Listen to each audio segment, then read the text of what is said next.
six-time Emmy-nominated star for her memorable role as Joan on the award-winning TV drama Mad Men. Yes, it's okay. And Christina Hendricks is showing now she can hang with the big boys once again. Christina stars in the new big screen comedy Fist Fight with Ice Cube and Charlie Day. She plays Miss Monet, a French teacher who's willing to do whatever it takes to take down another teacher. Interesting. Let's take a look. I heard you challenge Mr. Campbell to a fist fight. Why? A man's got to do what a man's got to do. Well, I disagree. Why is that?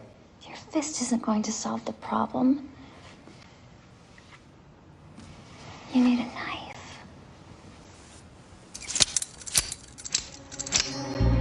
I love it. Don't mess with Christina. Can you show me how to do the knife? I did practice all morning in my trailer. I had bruised fingers because I knew I was supposed to have a knife, but I thought it was going to be a switchblade, and they were like, it's a butterfly knife. And I was like, I don't know how to do that. So I sat there in my trailer hour after hour and Impressive. That is much more difficult than a sex scene. Yeah, to get it Much more right. dangerous. I know how to do the other one already. Yeah. So do I. Talk about your role in Fist Fight. We had Ice Cube here not too long ago. This was something that seemed like it was exciting for everybody to try to kind of dig into. Yeah, like an ensemble piece. It was. Really We had cool. a lot of fun. But we would hang out in the music room and in the gym in between and just sort of listen to other people, Tracy Morgan's being hilarious. Yeah. And you didn't want to miss a moment. So we just kind of all hung out together. It was nice. It's so fun. So much fun shooting a comedy. Yeah. I'm so jealous. What was it like? Comedies. Yeah. Yeah. We need to laugh. Well, our director says right now a lot of people want to laugh and they also want to punch someone. So this is like a really This is the perfect combination. this is a good That's a film very for that. accurate description of the state of affairs. Yeah. Men act kind of kooky around you. I completely understand it, but they do. You're a very mesmerizing presence, and I'm betting that your experience is that men act kind of silly and dopey around you. Is that true? I don't think so. I don't know. No? I don't. I'm just thinking. You seem like someone. If you were like walking down the street, that guys would just not be paying attention to what they were doing. Do you know what I mean? That's the sense I get. That's what I would be doing if I saw you walking down the street and I didn't know you. I would lose my mind a little bit. I had one incident, but this was years ago. It was summer, and I'd just gone out and bought this little wispy white summer dress, and I was going to meet my friends. Are you cheering friendship or wispy white dress? I think it's the wispy white dress. I think so, because too. I think that any girl in a wispy white dress. But I was going to meet my friends at a British pub here, and my friend Lewis was waiting for me outside, and this guy was riding a bike by, and he started staring at me, and Lewis was watching it from a distance, and he said the whole thing went in slow-mo, and the guy just hit the curb and flew off his bike into the street. Yes, this is what I'm talking. This is one incident. That's exactly what I'm talking. No, I think that's the one you saw. I think you're not paying attention. I think your whole life is you walking down the street and people driving by and. You're being very nice. You know what I like? Many actors change their hair color if they have red hair or they're famous for having red hair. Then they change their hair color, and I always feel abandoned. I always feel, I feel angry at them. Like, why? There are so few of us. Don't leave us. Don't leave us. I'm so happy that you've stuck. You look absolutely gorgeous, but you've stuck with the red hair. Thank you. I have been this color now probably 20 years, and I was actually thinking at the end of Mad Men, maybe going a little bit blonder. Actually, more sort of like you are now. Still red. Still red. I'm not leaving. I promise you. I would never. What do you mean? No. You made it quite clear. At the minute you're done with your character on Mad Men, you're going to go blonde. That's what you just did. Blonde. And then suddenly I could see my eyes well up. And it became blondish red. No. I would always stay strawberry. I just, I've sort of attached this sort of look now with Joan, and we're ending, and I feel like I sort of want to separate myself and have a little goodbye, but. I'll probably just take a picture of you into my hair colorist and say, give me Conan's hair. That would be the dumbest thing you could ever do. Hi, I'm Christina Hendricks, famed for my beauty. Make me look like Conan O'Brien. You have beautiful strawberry blonde hair. Yeah. You also have, not to embarrass you, but you have such gorgeous, I'm very pale, but you're luminous. You're pale in a beautiful way. I'm pale in that way where people say, "Are you getting enough iron?" Are you okay? Wow, Wow, you are being so nice to me. You know, a little makeup helps. I get. Oh, they hose me down, and it doesn't. Nothing changes my Really, situation. not a little cream blush, a little. They've tried everything. They've tried painting veins in my cheek. That probably won't work. A vacation home. Christina would probably buy all the Gucci dresses, all the Valentino dresses.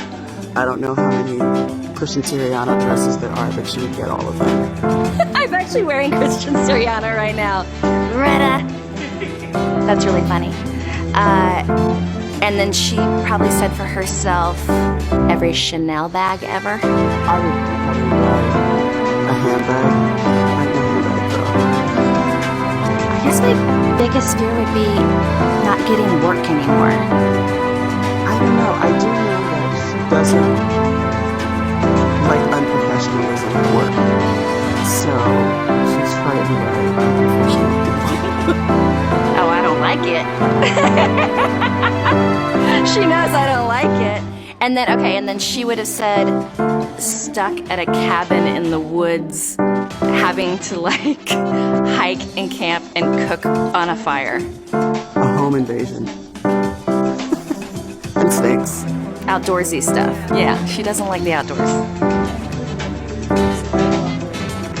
She would 100%. I'm not crafty. She's very crafty. So I think she would survive either night. Oh, I would last longer in this zombie apocalypse, for sure. Yeah, I'm scrappier. She'd be like, no, I'm not doing that. With Zach Posen, and it was just the only dress I saw. I fell in love with it. It was done deal. I've been looking at her all night, all day. Well, thank you. Yeah, Brooks Brothers took care of me, but it's it's absolutely gorgeous. I mean, she looks beautiful at every Emmys. She was just like, look at everybody, look so beautiful. I said, they look like trash. You look so beautiful. I haven't noticed. He just said everybody's wearing purple. I was like, I haven't noticed.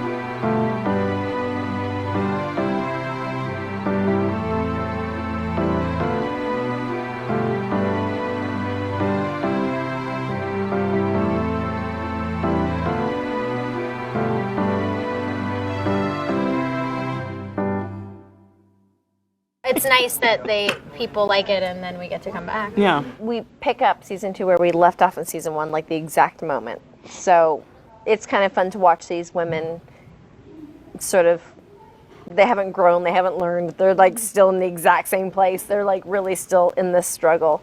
And I think, as far as it being timely and people responding to it, it's about friendship at the end of the day. And we're sisters and we love each other.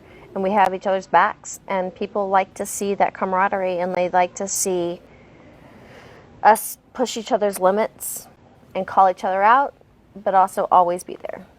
Yeah, and I like to think too that there's hopefully some element of, the whole reason these women go to these extreme lengths is for their children and for the love of their family and to try to give their kids something that not only they didn't have, but really like try to give them a life and have the freedom to be healthy. And so, it comes down to survival at a certain point. And I think, at that point, you would really do absolutely anything for your family, and these women would too. It's still these women sort of out of their depth trying to sort of navigate this world of crime, because they thought they could do one and done. They thought they could go in, make this money, solve their problems, wrap it up, no one would ever see it. They didn't expect that this mistake would unravel 3 more mistakes, would unravel this, would unravel this. So every single decision is like another problem, another problem, another problem. So you're going to see these women deal with that and still at the same time trying to navigate taking care of their families, taking care of their children. We all have different relationship things that we're going through. There's also Ruby's some, like, got some. sexy twists. You both have like. We all have. I was like, Yeah. wait. We all have major relationship things going on this year. Yeah, and there's some there's some surprises and some crazy twists. There are sexy twists for sure, don't you Yeah. think? Yeah. Oh, Yeah. yeah. That surprised us? Oh, we know so much Oh, I was like, about each other. Like, It's hard not to a lot find a surprises. Like, What was the thing that recently you didn't like that I liked, or food-wise, or right. or the vice you versa? like pineapple on your pizza, which I can't And you handle. like escargot, which I tried, but I said it looked like a snail, and she said think of it as a land shrimp, and I actually was like, does anyone have a gun that I could blow my brains out with that I just ate a land shrimp? I was like, I'd rather eat a raw snail than eat any kind of land shrimp. I think we all sort of demand a higher standard. We know what can be achieved and what can be done, and we don't sort of accept less. And it will show itself in different ways every episode and different things, but it's sort of like you want something and you expect, and they're like, oh, I just don't think we can do that. And you're like, actually, I know we can. We've done it. We've actually done it, so let's just do it. Yeah, and we're lucky because we get to work with a group of people who also want that and generally try to strive higher and aim higher than what's on the page. And I think like that is something that when you come from these other jobs where most importantly you just have fallen so in love with your character and the people that they are and the world that they live in that you just really feel loyal to them and you don't want to see them not done justice. And you're again just coming from a place of love, and I feel like we've sort of carved out a little world where we're able to do that. I learned how to treat other people on set. You know, they always say that I'm just kidding. Just kidding. You promised you were gonna lie with me. No, not yet. I signed a contract. Didn't she sign the thing? She signed up for the room this morning? Hello. They always say it. You know, it starts at the top of the call sheet, and if you look back at the jobs that you've worked on, you can tell the vibe of the set by the top of the call sheet. And so when we're on set, like we fight for like little things like can he get a chair? Yeah. I know he only has one line, but you know, like just like weird things, just like you want everyone to feel important and Love I mean, seen. I'm not gonna lie, we've had our moments where we're like, can we get a different tent? Because he's crazy. But that was warranted. I'm just gonna say crepe myrtle. But generally I'm going to jail. it's the kind of thing. That's what I learned. You treat everyone professionally and kindly generally, and respectfully.